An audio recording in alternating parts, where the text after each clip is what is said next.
नमस्कार, मैं हूं आपके साथ ज्योति कनौजिया। आइए रुक करते हैं फटाफट खबरों की ओर। भारतीय हॉकी टीम क्वार्टर फाइनल में पहुंच गई है। टीम का हौसला बढ़ाने के लिए पंजाब के सीएम भगवंत मान पेरिस जाना चाहते थे, लेकिन विदेश मंत्रालय से सुरक्षा कारणों का हवाला देकर इससे इनकार कर दिया गया।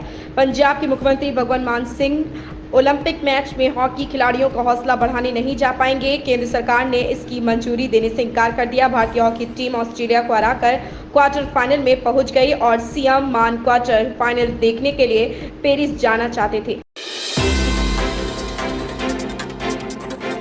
प्रधानमंत्री नरेंद्र मोदी आज दिल्ली में कृषि अर्थशास्त्रियों के 32वें अंतर्राष्ट्रीय सम्मेलन के उद्घाटन कार्यक्रम में पहुंचे। इस कार्यक्रम में कृषि मंत्री शिवराज सिंह चौहान भी मौजूद रहे। पीएम मोदी ने इस कार्यक्रम में मौजूद कृषि अर्थशास्त्रियों को संबोधित भी किया। उन्होंने बताया कि 65 वर्षों बाद भारत में इस तरह का सम्मेलन आयोजित किया जा रहा है, जिसे देखकर वह खुश हैं। पीएम मोदी ने कार्यक्रम में मौजूद सभी लोगों का स्वागत किया। उन्होंने बताया कि कृषि को लेकर हमारी परंपराएं हमारे देश की तरह ही प्राचीन है।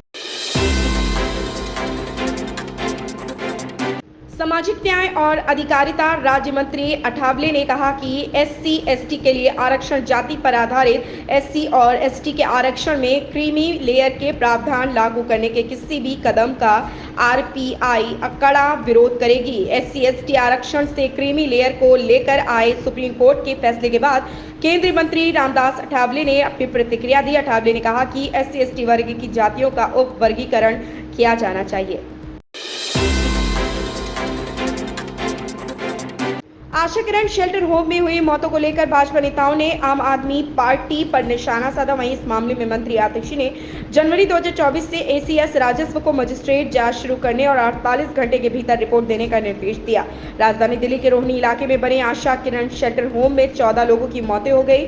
दिल्ली सरकार ने तत्काल मामले पर एक्शन लिया और 48 घंटे के अंदर रिपोर्ट भी मांगी है। वहीं इस मामले में भाजपा प्रवक्ता शहजाद पूनावाला, भाजपा सांसद मनोज तिवारी और अन्य नेताओं ने प्रतिक्रिया दी। ऊर्जा मंत्री ने निर्देश दिया कि अधिकारी ट्रांसफार्मर फूंकने के मामले में नए सिरे से SOP बनाएं। उन्होंने कहा कि ट्रांसफार्मर फूंकने पर निर्धारित समय पर बदलने का प्रयास किया जाए। ऊर्जा मंत्री AK शर्मा ने निर्देश दिया कि कांवड़ यात्रा मार्गों और प्रमुख धार्मिक स्थलों एवं मंदिरों में 24 घंटे विद्युत आपूर्ति की जाए। ट्रांसफार्मर फूंकने पर निर्धारित समय पर बदलने का प्रयास किया जाए। मरीज को टरकाने के मामले में उप मुख्यमंत्री ब्रजेश पाठक की सख्ती के बाद कार्रवाई की गई है। मामले में हफ्ते भर में कमेटी रिपोर्ट सौंपी गई। आधे अधूरे इलाज के बाद बेड खाली नहीं होने की बात कहकर मरीज को रेफर करने के मामले में लोहिया संस्थान के 6 डॉक्टरों को 7 दिनों के लिए निलंबित कर दिया गया। उप मुख्यमंत्री ब्रजेश पाठक के सख्त रुख के बाद यह कार्रवाई की गई। वहीं 7 अन्य को 2 दिनों के लिए निलंबित किया गया। संस्थान प्रशासन ने कार्रवाई करके रिपोर्ट शासन को भेजी। वाराणसी के सिगरा स्टेडियम का लोकार्पण पीएम नरेंद्र मोदी सितंबर में कर सकते हैं। इस स्टेडियम में खेल सुविधाओं का लाभ वाराणसी के साथ ही पूरे पूर्वांचल को मिलेगा। स्टेडियम का निर्माण अगस्त में ही पूरा करने का लक्ष्य है। प्रधानमंत्री नरेंद्र मोदी सितंबर में सिगरा स्टेडियम के दूसरे और तीसरे चरण में पूरे होने वाले कार्यों का लोकार्पण कर सकते हैं। इसकी तैयारी तेजी से चल रही है। अगस्त में ही स्टेडियम का काम पूरा करने का लक्ष्य है। श्री कृष्ण जन्मस्थान ईदगाह प्रकरण में हाईकोर्ट के फैसले के बाद धर्मगुरु ठाकुर देवकी नंदन महाराज ने कहा कि जिस प्रकार कस्साब मामले में सुनवाई की गई, उसी प्रकार श्री कृष्ण जन्मभूमि ईदगाह और आगरा जामा मस्जिद मामले में भी प्रतिदिन सुनवाई होनी चाहिए। एक दिन अवश्य मथुरा में अतिक्रमण मुक्त भव्य श्री कृष्ण मंदिर निर्माण होगा। कहा कि जिस प्रकार कस्साब मामले में सुनवाई की गई, उसी प्रकार श्री कृष्ण जन्मभूमि ईदगाह और आगरा जामा मस्जिद मामले में भी प्रतिदिन सुनवाई होनी चाहिए, जिससे हिंदू भावनाओं को न्याय मिल सके।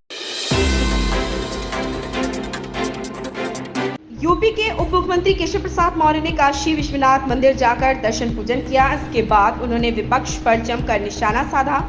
उन्होंने कहा कि अखिलेश यादव तो पत्रकारों से जाति पूछते हैं, अब ब्राह्मणों को ठग रहे हैं। यूपी के उप मुख्यमंत्री केशव प्रसाद मौर्य ने कहा कि जाति के मुद्दे पर कांग्रेस और सपा का विरोध ठीक नहीं। पूर्व केंद्रीय मंत्री अनुराग ठाकुर ने कहा, किसी का नाम नहीं लिया था, सिर्फ इतना कहा था कि जिसकी जाति का पता नहीं वे जाति जनगणना की बात करते हैं, इस पर किसी को आपत्ति नहीं होनी चाहिए। अभिनेता धर्मेंद्र सोशल मीडिया पर काफी ज्यादा सक्रिय रहते हैं। हाल ही में उन्होंने एक तस्वीर साझा कर अपने दिल्ली के एक गुज्जर दोस्त के दिए तोहफे का जिक्र किया। धर्मेंद्र की गिनती हिंदी फिल्म इंडस्ट्री के दिग्गज अभिनेताओं में होती है। हाल ही में उन्होंने अपने एक करीबी दोस्त से मिले एक अनमोल तोहफे के पीछे की कहानी सोशल मीडिया पर साझा की। अभिनेता ने शनिवार को एक फोटो साझा किया जिसमें उन्हें एक ऑफ रोड कार के सामने खड़े होकर 2 गाय के बछड़ों को खाना खिलाते हुए देखा जा सकता है। इन खबरों में फिलहाल इतना ही। बने रहे हमारे साथ।